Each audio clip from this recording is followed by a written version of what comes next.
Boa noite. Boa noite. TSE julga neste momento se Lula pode ser candidato. A pauta previa apenas o horário gratuito em rádio e TV, mas foi ampliada. A Justiça manda Lula pagar 31 milhões de reais no caso do triplex em Guarujá. O valor inclui reparação de danos e multa na ação em que o ex-presidente foi condenado. Temer recua e adia para 2020 o reajuste dos servidores públicos federais. O ministro da Fazenda, Eduardo Guardia, anunciou a edição de uma medida provisória. O crescimento do PIB no segundo trimestre foi de apenas 0,2%. Entre as causas, queda na indústria e nos investimentos, além do bloqueio dos caminhões. Ex-secretário de Saúde do Rio, Sérgio Cortes, volta a ser preso na Lava Jato. Ele é suspeito de desviar mais de 70 milhões de reais em contratos fraudados. Em pesquisa, 60% dos americanos reprovam o governo Trump e quase metade da população apoia o impeachment do presidente. O Jornal da Gazeta está no ar.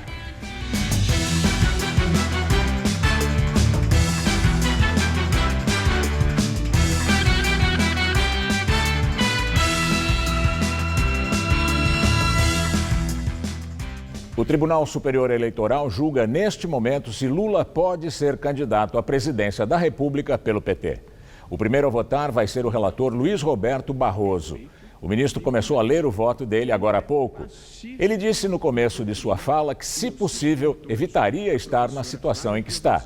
Afirmou que não há razão para o TSE contribuir para a indefinição e para a insegurança jurídica e política no país. O relator disse também que a presidente Rosa Weber convocou a sessão extraordinária a pedido dele, que se não fosse assim, ele teria que tomar a decisão sozinho no seu gabinete. A candidatura do petista foi alvo de 16 contestações na Justiça Eleitoral. Só no início da tarde, o tribunal decidiu incluir o julgamento do registro da candidatura do petista na pauta da sessão extraordinária e assim definir se Lula pode concorrer à presidência da República. O relator do caso é o ministro Luiz Roberto Barroso. A decisão contrariou a defesa, que esperava para hoje a análise apenas dos pedidos de liminar, que pretendem evitar que Lula apareça na propaganda eleitoral na TV e no rádio ou use dinheiro público do fundo eleitoral. A candidatura do ex-presidente foi alvo de 16 contestações no TSE, apresentadas por cidadãos, partidos, coligações, candidatos e pelo Ministério Público. A Procuradora-Geral da República, Raquel Dodge, argumenta que Lula estaria inelegível, enquadrado na lei da ficha limpa, por ter sido condenado em segunda instância no caso do triplex em Guarujá. O que o Tribunal Superior Eleitoral é chamado principalmente a fazer hoje é apreciar se o candidato que teve seu registro impugnado atende ou não os requisitos legais para uma candidatura factível e viável. Como se pode apreciar nos autos das impugnações, a resposta é não. O candidato tem condenação criminal por órgão colegiado. O ex-presidente está preso desde abril em Curitiba.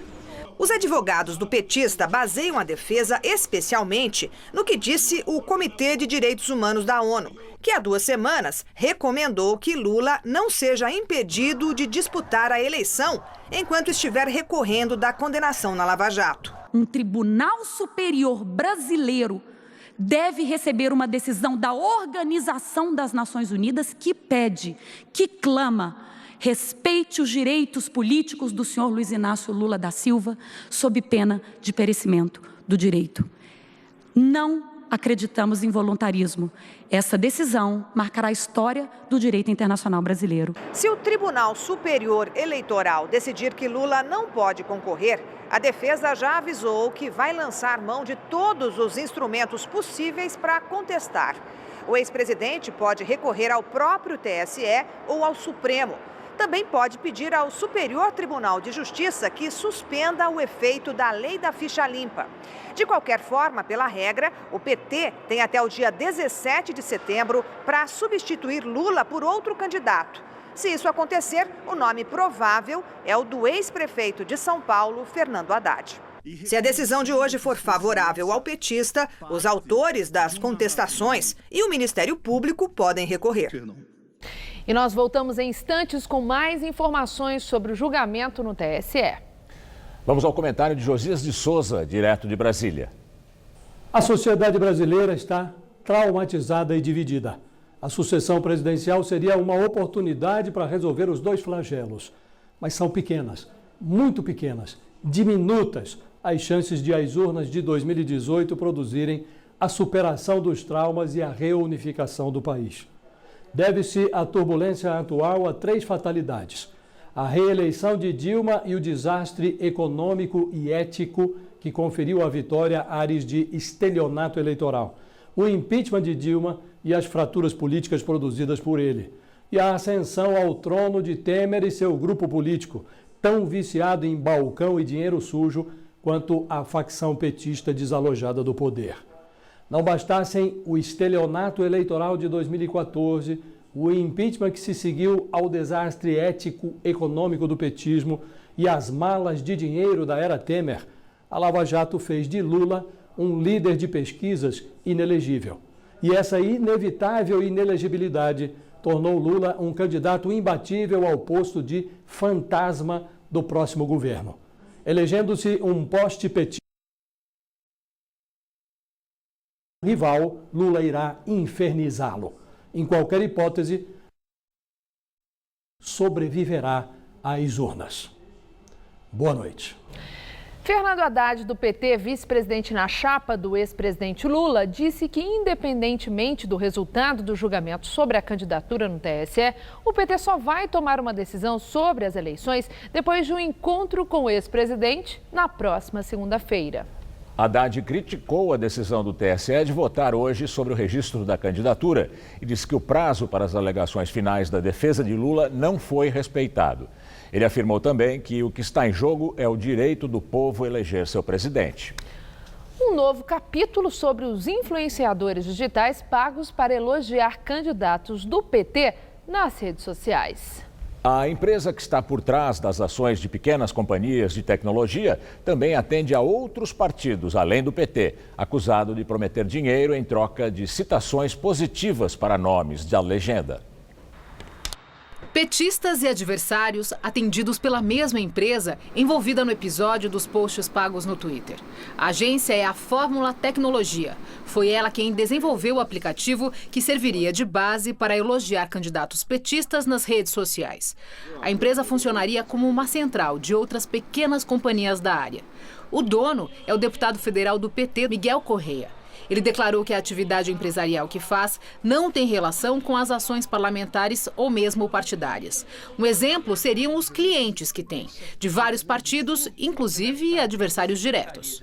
As agências envolvidas na polêmica de compra de apoio de influenciadores digitais atenderam, além do PT, pelo menos outros 3 partidos: PRB, PSD e PTdoB. A companhia do deputado foi contratada, por exemplo, pelo prefeito do Rio de Janeiro, Marcelo Crivella, que é do PRB, isso quando ele era candidato em 2016. Nessa mesma época, o rival dele, Índio da Costa, do PSD, que hoje disputa uma vaga no governo estadual, também pagou pelos serviços da empresa do petista, que, por sua vez, declarou que faz tudo na legalidade. O caso dos tweets pagos veio à tona nesta semana, quando uma militante de esquerda denunciou ter sido paga para fazer elogios a candidatos petistas no Twitter. Segundo ela, o combinado seria receber por comentários positivos de bandeiras da esquerda e não de candidatos do PT. O deputado e dono da agência de publicidade nega que tenha havido qualquer pagamento para que militantes fizessem postagens elogiosas e afirmou que são inverdades, suposições e calúnias que surgiram nos últimos dias. Mas este vídeo, publicado na internet, mostra um ex-assessor de Correia, que promete pagamento por posts com elogios. Então aí vamos voltar um pouquinho para falar sobre a remuneração. O que nós combinamos, até conversando com alguns ativistas, nós achamos o melhor caminho. Nós vamos remunerar por pessoa captada. Eu consegui 30 amigos. Como nós vamos remunerar R$3 por pessoa, então eu vou receber R$90, tá? Mas aí o Henrique conseguiu 100 pessoas. Ele vai receber R$300. Em nota enviada ao Jornal da Gazeta, o deputado Miguel Correia admitiu que em alguns trabalhos as empresas Follow e Be Connected apresentaram análises de monitoramentos de perfis de grandes influenciadores digitais para apontar comportamento e análise deste novo ambiente de debate. O petista disse, porém, que nunca existiu o pagamento de qualquer tipo de valor. O promotor Marcelo Milani, do Ministério Público de São Paulo, entrou com ação contra o ex-prefeito Fernando Haddad, do PT, por danos morais. Ele cobra R$380 mil do ex-prefeito. Milani acusa Haddad de tê-lo envolvido em um suposto caso de corrupção na construção do estádio do Corinthians. A obra foi realizada pela empreiteira Odebrecht. Em entrevista à revista Piauí, em junho de 2017, Haddad disse que o promotor teria pedido propina de R$1 milhão para não entrar com ação judicial contra a lei que permitia à prefeitura participar da construção do estádio, com a emissão de R$420 milhões em títulos. A denúncia de Haddad resultou em 2 ações contra Milani. Uma na Corregedoria Geral do município do Ministério Público e outra no Tribunal de Justiça de São Paulo. As 2 investigações foram arquivadas por falta de provas. Milani entrou com ação por injúria, calúnia e difamação e cobra indenização de R$381 mil ao ex-prefeito. A assessoria de Haddad disse que ele ainda não foi notificado. O promotor não se manifestou sobre o caso. Hoje também, a Justiça cobrou do ex-presidente Lula R$31 milhões de multa no caso do triplex estabelecida pela Lava Jato. Os valores são referentes à multa, custos do processo e reparação de danos, com cálculos atualizados.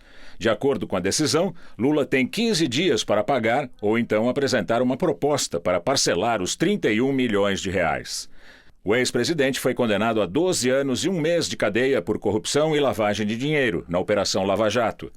A defesa de Lula recorreu da multa alegando que não há definição sobre a condenação do petista, que espera o julgamento de recursos em tribunais superiores. Nós voltamos a falar da sessão no TSE que vai definir se Lula pode ser candidato à presidência da República. O ministro Luiz Roberto Barroso continua lendo o seu voto. De acordo com o ministro, o TSE não está julgando em nenhum grau a culpabilidade ou não de Lula ou o legado político do ex-presidente.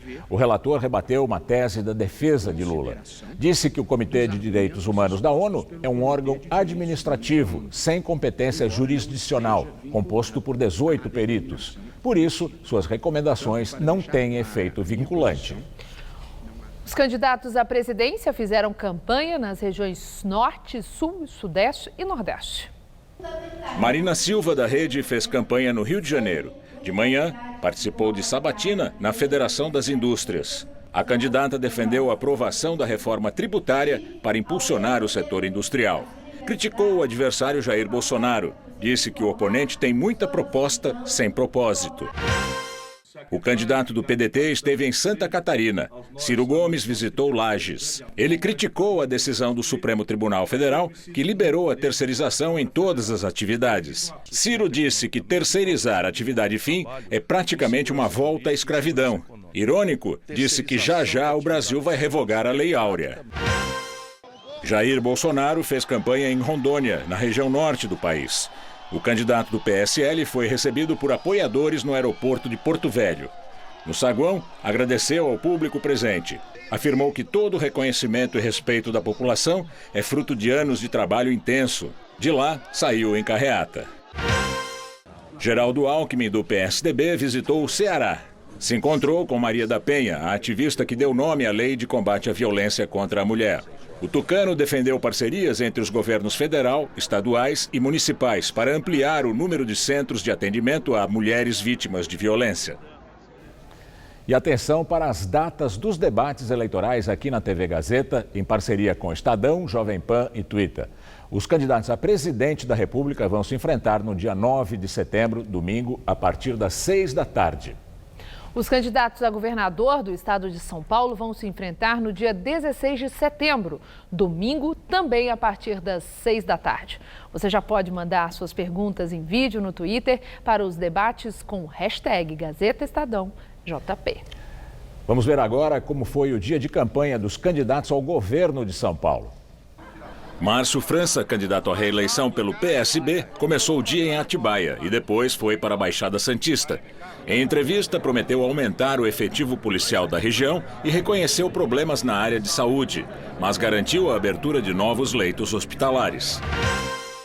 Paulo Scaff, do MDB, esteve em Jacareí e São José dos Campos, no interior do estado. O candidato prometeu um trem de São Paulo até Aparecida. Disse que, se for eleito, vai propor ao Congresso Nacional a mudança da legislação penal e que é preciso também acabar com as saidinhas temporárias. João Dória, do PSDB, de manhã fez campanha na capital e à tarde foi para o interior. O tucano prometeu abrir 30 novas unidades do Poupa Tempo. Rebateu críticas por sua saída da prefeitura e disse que, se for eleito, vai ficar até o fim à frente do governo paulista. Luiz Marinho, do PT, também passou a sexta-feira no interior. Esteve nas cidades de Presidente Prudente e Presidente Venceslau. Ele propôs utilizar a cultura e o esporte para gerar empregos e prometeu criar um banco de crédito para os pequenos empresários. E daqui a pouco, Maria Lídia Flandre entrevista o deputado federal Vicente Cândido, do PT de São Paulo, sobre a eleição. O presidente Michel Temer, do MDB, voltou atrás e adiou para 2020 o reajuste dos servidores da União, mas manteve o aumento para os ministros do Supremo.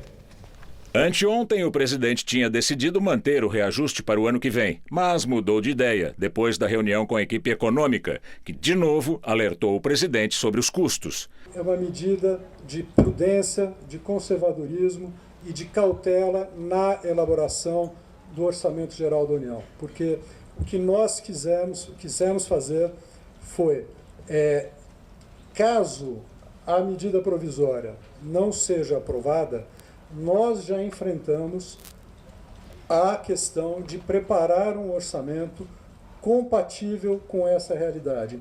Segundo o Ministério do Planejamento, a medida vai gerar uma economia de 6 bilhões e 900 milhões de reais, o que vai tornar possível o cumprimento do teto dos gastos públicos e a meta fiscal do ano que vem, que prevê um déficit de 139 bilhões de reais. Mas serão mantidos os reajustes para os militares, o que vai custar 4 bilhões de reais, e também para os ministros do Supremo Tribunal Federal, que vai custar 1 bilhão e 400 milhões de reais por ano. Foi inaugurada hoje, com 4 anos de atraso, a estação do metrô ACD Servidor, na zona sul da capital. Ela deve atender 22 mil passageiros por dia. Vítima de poliomielite na infância, pela primeira vez em 10 anos, o programador Marcílio Ferreira vai chegar de metrô à associação onde faz tratamento.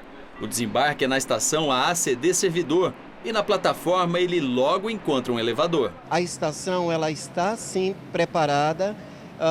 Temos 9 elevadores, várias escadas rolantes e fora que todo o pessoal que trabalha aqui também, eu acho que estão preparados para prestar uma assessoria. A mais nova estação da linha 5 Lilás tem 27.500 metros quadrados, vai atender 22 mil pessoas por dia.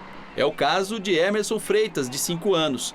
2 vezes por mês, ele e a mãe, Dona Adriana, ficam 2 horas em ônibus e trens para chegar à ACD, onde ele faz o tratamento. Agora vai ser diferente. Agora a gente vai levar em torno de uns 45 minutos, 50 minutos. Com a ACD Servidor, o metrô de São Paulo conta agora com 80 estações e 91 quilômetros de extensão.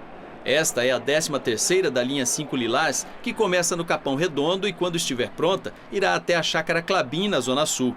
Prometida inicialmente para a Copa do Mundo de 2014, assim como todo o prolongamento da linha Lilás a partir da estação Adolfo Pinheiro, a entrega da obra sofreu pelo menos 13 adiamentos, o último deles no 2º trimestre deste ano. Para a linha Lilás estar completa, com todas as 17 estações, ainda faltam ser inauguradas 4. A previsão é de que 3 delas, Hospital São Paulo, Santa Cruz, que terá interligação com a linha azul, e Chácara Clabim, que vai se conectar com a linha verde, entrem em operação agora em setembro.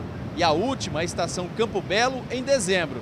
Todas elas, como aqui a ACD Servidor, bem depois do prometido inicialmente. Mas mesmo com todo o histórico de adiamentos, o secretário estadual de Transportes Metropolitanos diz que tudo indica que não haverá mais atrasos. Falta muito pouco, então nós temos plena convicção que vão ser inauguradas. Nós temos uma empresa que o desempenho foi aquém do que a gente esperava, a gente queria estar estreando essas estações antes, Mas nós temos duas alternativas sendo obra pública.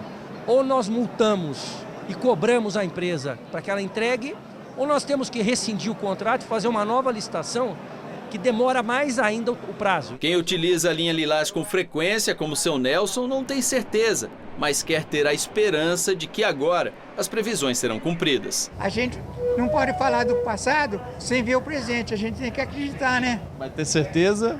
Não, certeza, é o que eu falei, certeza só que eu vou morrer. A Operação SOS, um braço da Lava Jato no Rio, cumpriu 21 mandados de prisão hoje. Entre os alvos, o ex-secretário estadual de saúde do governo Sérgio Cabral, do MDB, Sérgio Cortes. A operação investiga fraudes na Secretaria de Saúde do Estado desde 2013. Sérgio Cortes foi preso nesta manhã. Entre os 21 mandados autorizados pelo juiz Marcelo Bretas, também foram cumpridas as prisões dos empresários Miguel Skin e Gustavo Estelita. O ex-secretário de Saúde da gestão de Sérgio Cabral, do MDB, já era investigado por desvios de 300 milhões de reais na saúde. No ano passado, chegou a ser preso, mas em fevereiro foi solto por decisão do ministro do STF, Gilmar Mendes. Agora ele e os empresários são suspeitos de fraudes na contratação da organização social Pró Saúde, uma associação beneficente que administrou vários hospitais públicos no Rio de Janeiro a partir de 2013. Entre eles, o Hospital Getúlio Vargas e o Albert Schwartz. A sede da Pró Saúde fica em São Paulo, no bairro da Lapa, na zona oeste da cidade. Aqui no estado, eles administram creches e unidades públicas de saúde, no interior, região metropolitana e também na capital. Mas foi no Rio de Janeiro onde eles deram um grande salto nos rendimentos. Segundo o Ministério Público Federal, os contratos feitos lá dobraram o faturamento da entidade, que passou de 750 milhões de reais em 2013 para 1,5 bilhão de reais em 2015. Ex-gestores da Pró Saúde também foram presos hoje em São Paulo. As investigações apontam que Miguel Skin tinha influência sobre o orçamento e a liberação de recursos da Secretaria de Saúde do Rio e da Pró Saúde, e que atuava fraudando licitações para a contratação de fornecedores e de serviços para os hospitais. Em troca, recebia de volta 10% dos valores dos contratos.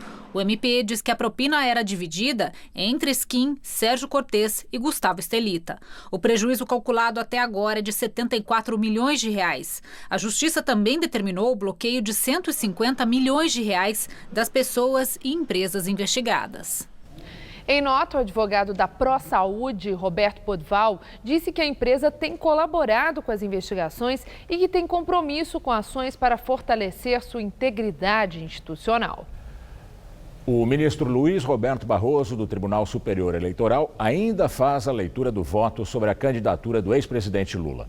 O relator disse há pouco que a lei da ficha limpa foi apoiada pela população e aprovada pelo Supremo Tribunal Federal. Afirmou também que a legislação é compatível com a Constituição. O TSE quer definir hoje o caso do petista. Isso porque amanhã começa o horário eleitoral com os candidatos à presidência. De acordo com o ministro Barroso, adiar a decisão sobre a impugnação da candidatura de Lula não seria positivo para o Brasil. Terminou hoje a campanha nacional de vacinação contra o sarampo e a paralisia infantil. O Amapá foi o único estado que cumpriu a meta de imunizar 95% das crianças de 1 a 5 anos de idade. Aqui em São Paulo, o índice chegou a 80%. Dia de folga no trabalho para trazer a filha de 2 anos e 8 meses ao centro de saúde em Pinheiros, na zona oeste de São Paulo. O pediatra da família recomendou ao casal vacinar a menina contra a poliomielite e o sarampo. Miriam já tinha recebido as doses das 2 vacinas no ano passado. Chora junto, mas tudo bem. Tem que sacrificar, né, para fazer isso daí. Senão a gente sofre depois, né, também. Luciana também conseguiu trazer os 2 filhos só no último dia da campanha. A professora encontrou a unidade de saúde vazia e foi rapidamente atendida. Com 2 a gente tem que coincidir muita coisa, né? Trabalho, nenhum dos 2 está doente, então acabou ficando para o último dia. Super tranquilo, super rápido. A campanha começou no dia 6 de agosto. Segundo o Ministério da Saúde, até agora apenas o estado do Amapá, no norte do país, conseguiu cumprir a meta de vacinação de 95% do público-alvo na campanha. Por isso, os estados que ainda não conseguiram cumprir esta meta vão fazer amanhã mais um dia D de vacinação contra a pólio e o sarampo. Aqui no estado de São Paulo, a meta é vacinar 11 milhões de crianças. De acordo com a Secretaria Estadual da Saúde, cerca de 500 mil crianças ainda não receberam as doses.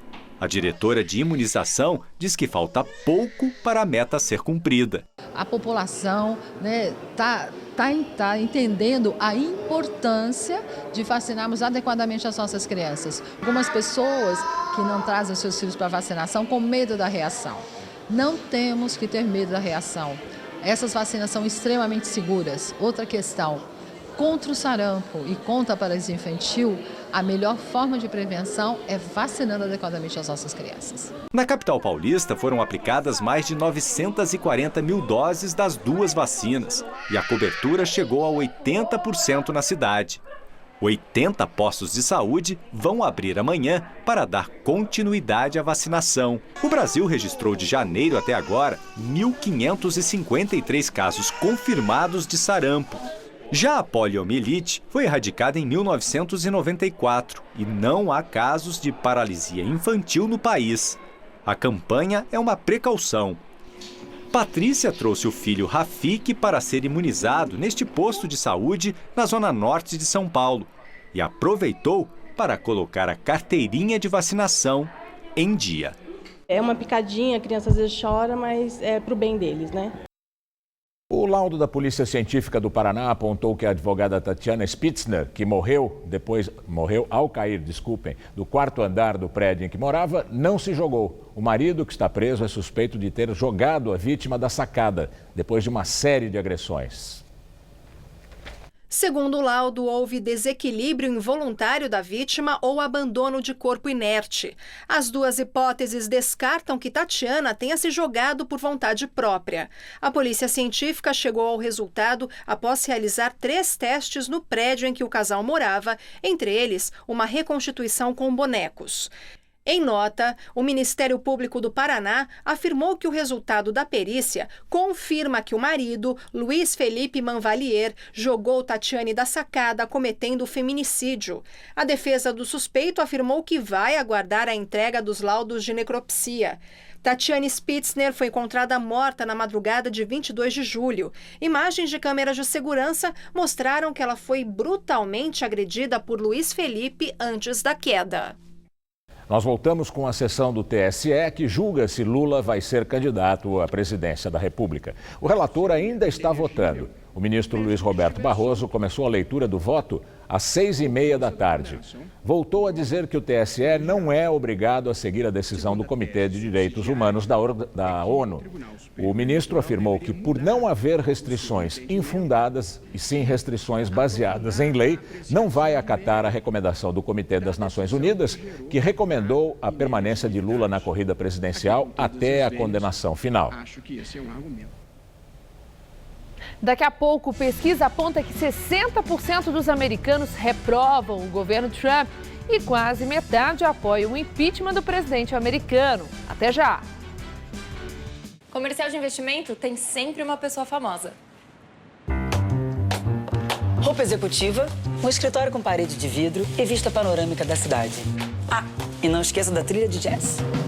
Animações de gráficos que ninguém entende. E algum figurante entregando uma pasta vazia como se fosse importante. Assim são os comerciais de investimento.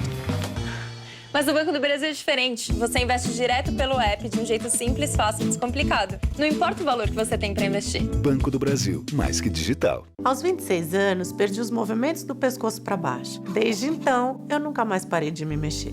Fundei uma ONG, fui a vereadora mais votada, 2 vezes deputada federal e hoje eu sou a primeira brasileira a integrar esse comitê na ONU. Entrei na política para defender o direito das pessoas com deficiência. E isso me levou a lutar pelos direitos de todos. Eu sou Mara Gabrilli e conto com o seu voto para defender São Paulo no Senado.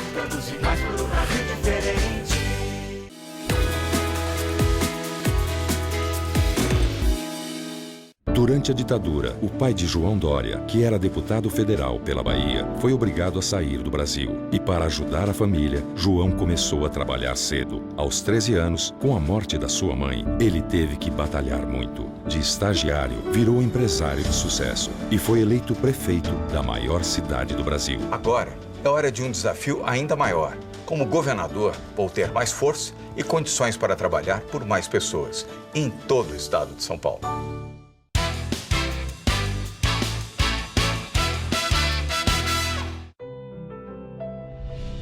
Quem governa tem que ter palavra, respeitar compromissos, saber ouvir e agir com firmeza. Foi assim que atuei com diálogo e com pulso firme para resolver a greve dos caminhoneiros.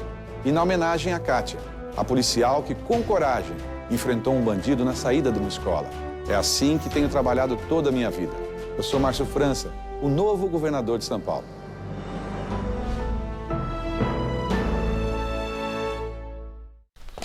E aí, vó? Tá fazendo o quê? Pesquisando sobre os meus candidatos. Você já sabe como votar?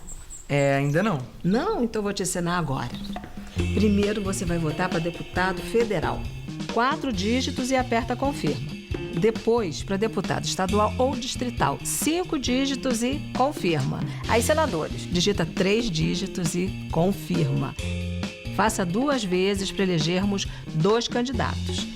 Por último, governador e presidente. Os 2 são 2 dígitos e confirma. A votação vai ser das 8 às 17 horas.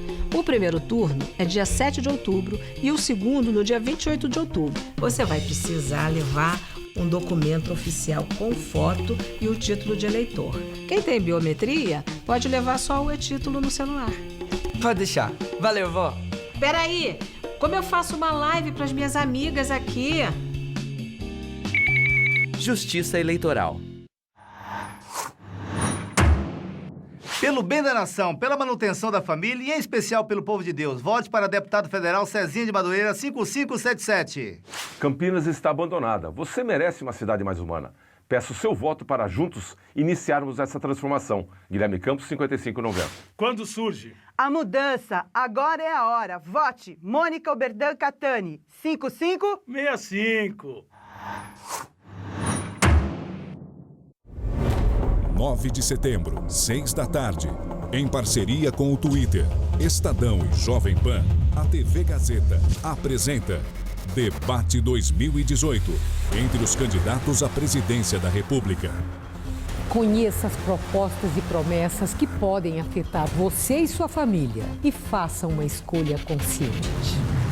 Debate 2018, 9 de setembro, 6 da tarde.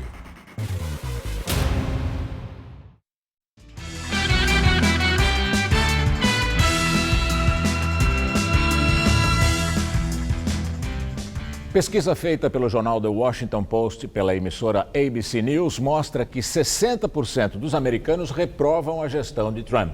Além disso, 53% dos entrevistados acreditam que o presidente obstruiu a justiça e 49% disseram que o Congresso deve começar o processo de impeachment do presidente americano. O mesmo presidente Trump pensa em retirar os Estados Unidos da Organização Mundial do Comércio. Para ele, a OMC não funciona bem. Sem dizer que mudanças ele julga necessárias, Trump repetiu que Washington já foi muito maltratada pelo grupo. A OMC foi criada em 1994, num esforço liderado pelos americanos e pelos países mais ricos, como um fórum para resolver disputas comerciais e tarifárias no mercado mundial. E voltamos com informações do TSE sobre a candidatura do ex-presidente Lula. O voto do ministro Luiz Roberto Barroso acabou nesse momento. O relator falou por mais de 1 hora. Ele rejeitou todas as teses da defesa de Lula e votou por acatar as 16 impugnações.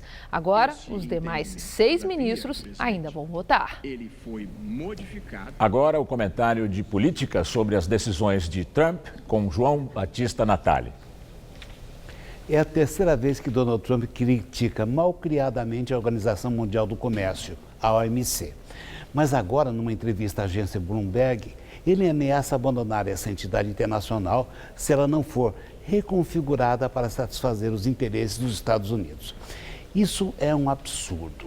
A OMC foi criada em 1994 para negociar a redução das tarifas alfandegárias. Com isso, o comércio internacional se tornou mais ágil e passou a representar um volume maior de negócios. Mas Trump se opunha a instituições multilaterais. Na cabeça dele, os americanos deveriam conjurar a participação em todas elas, das Nações Unidas até a aliança militar como a OTAN.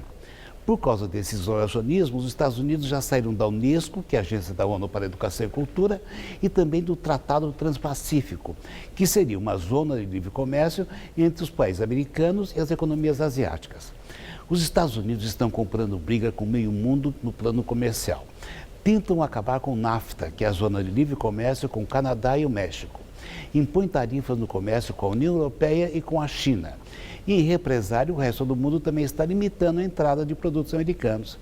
A implicância com a OMC se justifica porque, ao serem prejudicados, os parceiros dos Estados Unidos recorrem a essa entidade e pedem para que ela vote sanções contra os americanos. Ou melhor, contra o governo americano, já que as empresas americanas se sentem prejudicadas com a redução do mercado delas. Eu vou dar um exemplo. Os produtores de soja nos Estados Unidos não querem saber de Donald Trump, porque ao brigar com o México, ele limitou o mercado para o qual os agricultores exportavam 11 milhões de toneladas por ano. Veja então que curioso. Os únicos setores americanos que não saem perdendo são os mais arcaicos, os que não têm capacidade para concorrer no mercado internacional. Donald Trump virou o porta-voz dessa minoria atrasada. É uma estupidez que não tem tamanho. É assim que o mundo gira. Boa noite. E a nossa semana vai terminando ensolarada e quente aqui na capital. A máxima hoje chegou aos 30 graus. O índice de umidade relativa do ar fechou o dia abaixo dos 25%. Vamos com Mariana Armentano ver como fica o tempo no fim de semana.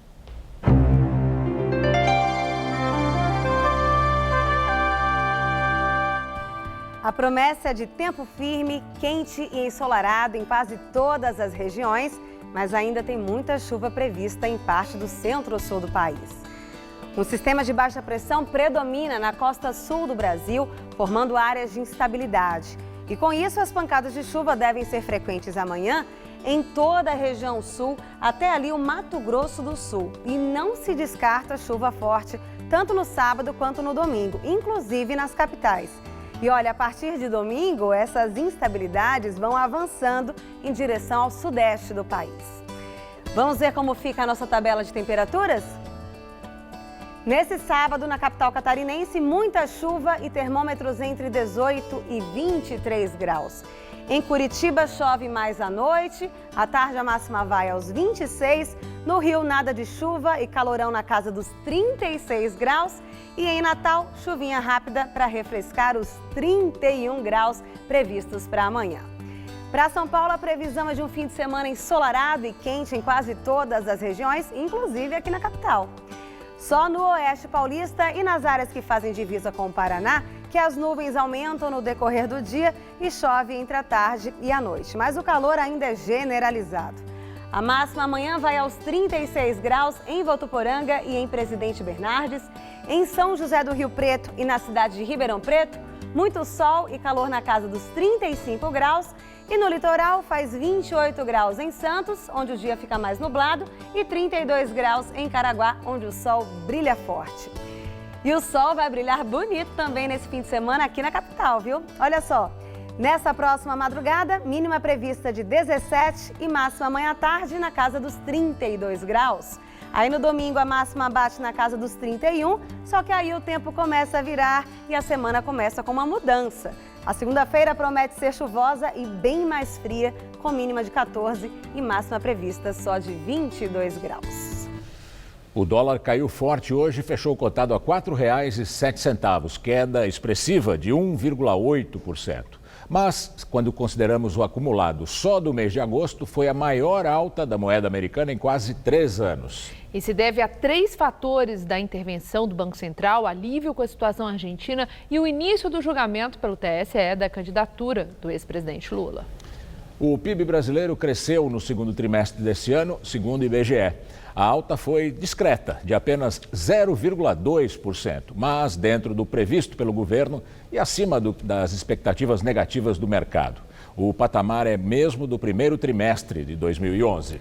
A recuperação em junho surpreendeu após a queda de maio provocada pela paralisação dos caminhoneiros. Mesmo assim, os dados mostram uma recuperação lenta. A indústria teve retração de 0,6%, assim como os investimentos de 1,8%. Vamos ao comentário de economia com Vinícius Torres Freire. O que a gente pode esperar da economia brasileira até o final deste ano? Quase mais nada. 2018 vai ser muito parecido com 2017. Crescimento muito baixo da produção e da renda, 1% ou pouco mais do que isso. Será o 5º ano de crise. Menor que a de 2015 e 2016, claro, mas a gente ainda está no buraco. Imagina que a economia do Brasil está num elevador. Em 2014, ficamos parados. Em 2015 e 2016, descemos 7 andares para o subsolo profundo, escuro e úmido. No ano passado e neste 2018, estamos subindo apenas 2 andares. É então como se estivéssemos ainda abaixo da terra. Em resumo, na média, estamos mais pobres. É como se tivéssemos regredidos até lá pelo ano de 2011. O que houve neste ano? Sim, havia recuperação em 2017 e no comecinho de 2018, a gente imaginava. No começo deste ano, o pouco que havia, no entanto, era meio ilusão, pois o IBGE revisou hoje os dados do crescimento da virada do ano para baixo. O total dos salários do Brasil começou a crescer ainda mais devagar nessa virada do ano. As empresas não investiram. O governo quebrado não tem como investir. Não houve muita obra ou negócio novo para contratar trabalho. Voltamos a rastejar. Qual o motivo? Empresas e famílias ainda estão endividadas ou com medo de gastar. Medo do futuro incerto do país, em especial com o medo do governo quebrado. As taxas de juros dos bancos caíram pouco, o que limitou o crédito. O custo de empréstimo para as grandes empresas e negócios voltou a crescer por causa da bagunça política brasileira, pelo descrédito do governo Temer e por causa do aperto financeiro na economia mundial. O caminhonaço, prova da bagunça que está o país, piorou um pouco a situação, mas não foi decisivo. Mas mostrou que o país é capaz de adotar ainda mais políticas erradas, como tabelamentos de preços. Podemos sair disso? Sim, mas sem definição política do próximo governo, quase nada vai se mexer. Definido o governo, qualquer que seja, ele vai ter que mostrar como vai resolver a falta de dinheiro. Se o governo continuar a gastar mais do que arrecada, a se endividar ainda mais, o elevador da crise vai nos levar ainda mais para o buraco. Boa noite. Daqui a pouco, a despedida da cantora Aretha Franklin. Centenas de fãs e personalidades dizem adeus à rainha do soul. Até já! Eu aposentei a mangueira e agora é só balde e pano, para deixar o carro limpinho. A gente deixa a roupa acumular e eu lavo tudo de uma vez para não usar tanto a máquina. Escovar os dentes de torneira aberta, nem pensar.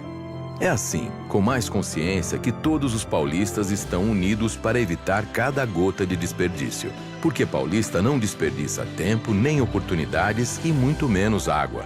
Economize água. Sabesp. Chama, chama que o povo quer. Chama, chama que o homem dá jeito. Chama que é bom, é Lula nos braços do povo. Chama, chama que o povo quer. Chama, chama que o homem dá jeito. É o Brasil feliz de novo. Vote os deputados do nosso partido. Vote 13.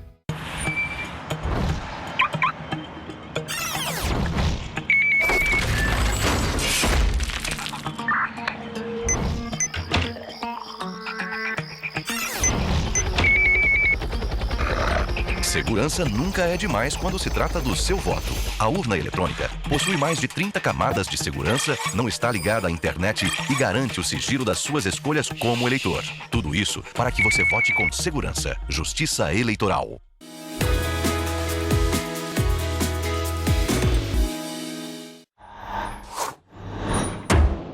Por mais saúde, educação, mobilidade e segurança. Sou Cássio Navarro, estadual, 45555. Geraldo Presidente, Dória Governador. Sou Márcio Camargo, deputado estadual, 45456. Peço seu voto para seguir lutando por você em todo o estado, com Dória e Alckmin. Trabalho por políticas públicas que valorizam a vida das pessoas, por mais desenvolvimento e emprego. Michele Veneziane, 45445.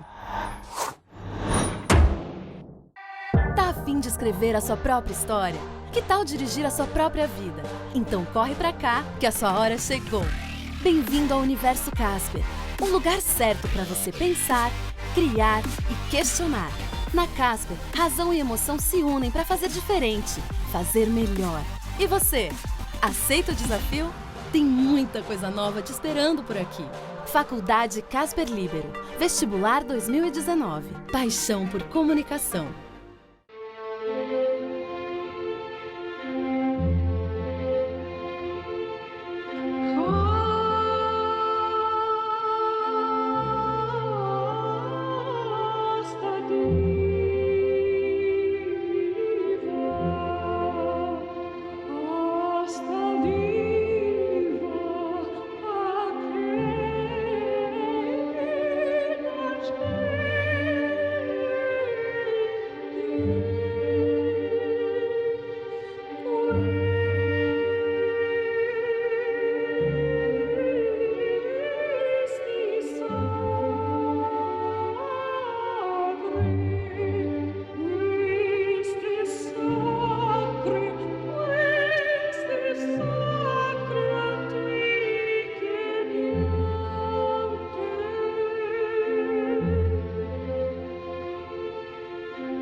Neste domingo, o entrevistado do Hora do Voto é Major Olímpio, candidato ao Senado pelo PSL.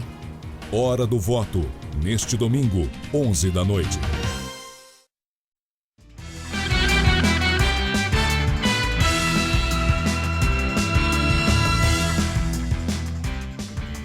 Domingo, às 11 da noite, o Hora do Voto recebe o Major Olímpio, candidato do PSL ao Senado por São Paulo. O programa é ancorado por Maria Lídia Flandoli, com participação do comentarista de política internacional do Jornal da Gazeta, João Batista Natali. Voltamos a falar ao vivo do julgamento sobre a candidatura de Lula à presidência da República no TSE. O relator Luiz Roberto Barroso já concluiu o voto. Ele fala agora sobre as consequências da decisão pela inelegibilidade do ex-presidente Lula. Ele votou por rejeitar a candidatura do petista e afirmou que o ex-presidente não pode participar de atos de campanha, incluindo participação no rádio e na TV, e pede a retirada, no nome de Lula, da urna. Após Barroso, ainda outros 6 ministros vão votar. A última a se manifestar será a presidente da Corte Eleitoral, Rosa Weber.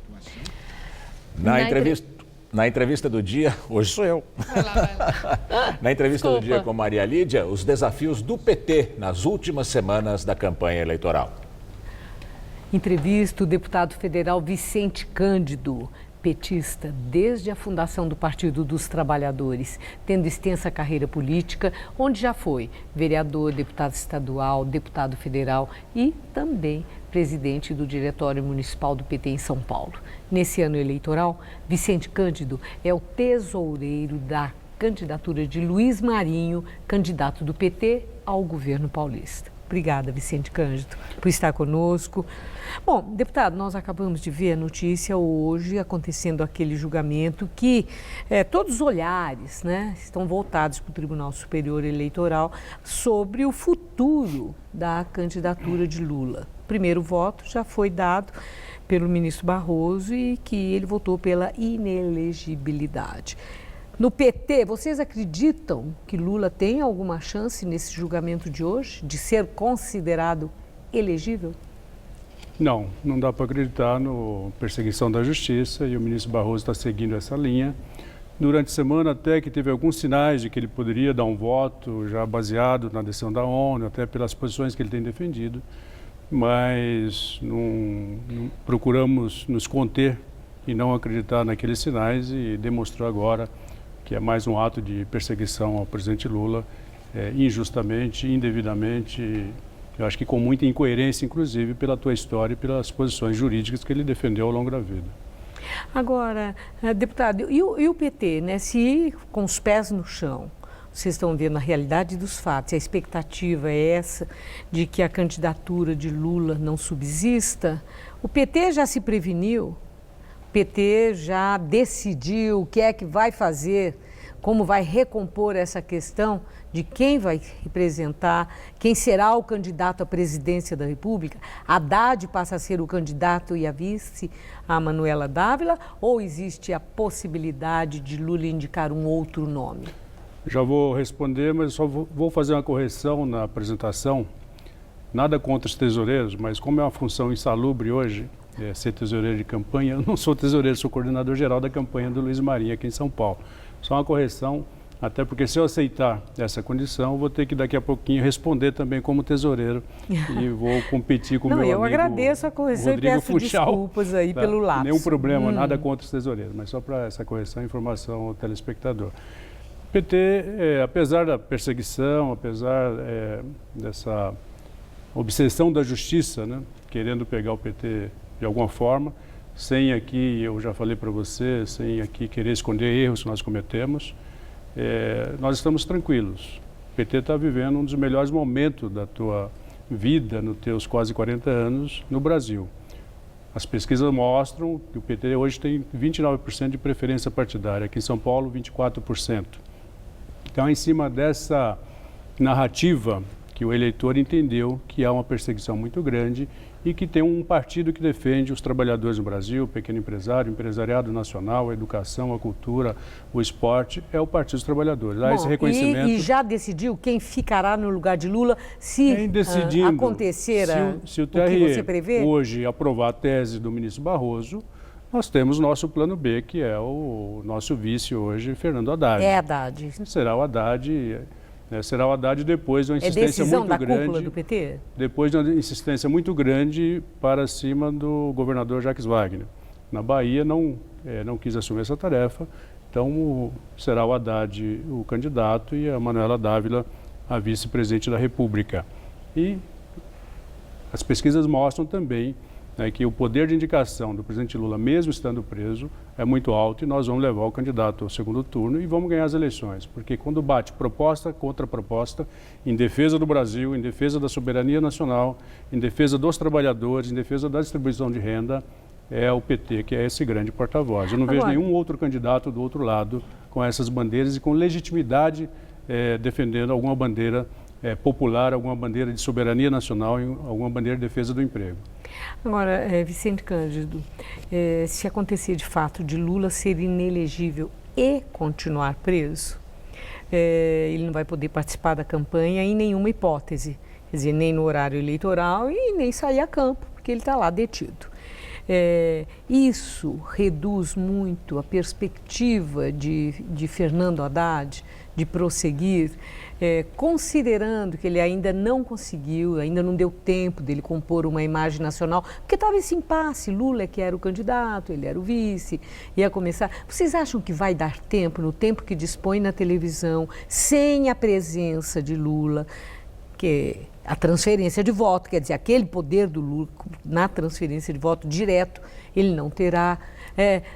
Haddad tem chance de chegar no segundo turno nesses termos? Primeiro, não quero dar o fato como consumado. Não, mas eu perguntei no início, você disse que não tem expectativa positiva. Se seguir o voto do Barroso, nós temos 6 votos ainda a ser conferidos essa noite. Mas eu falei pela sua resposta à primeira pergunta. Tá bom, mas estou corrigindo a minha resposta. Eu não quero dar o fato como consumado, tem que aferir os votos dos outros 6 ministros e cabe recurso ao Supremo Tribunal Federal, cabe agravo, cabe embargo de declaração. Ainda tem uma guerra jurídica que nós vamos batalhar por ela.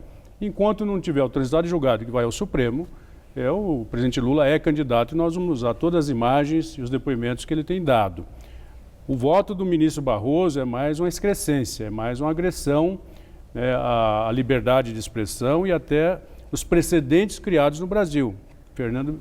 Fernandinho Beiramar, por exemplo, deu várias entrevistas, inclusive dentro do Congresso Nacional, para a imprensa brasileira e tantos outros presos no Brasil.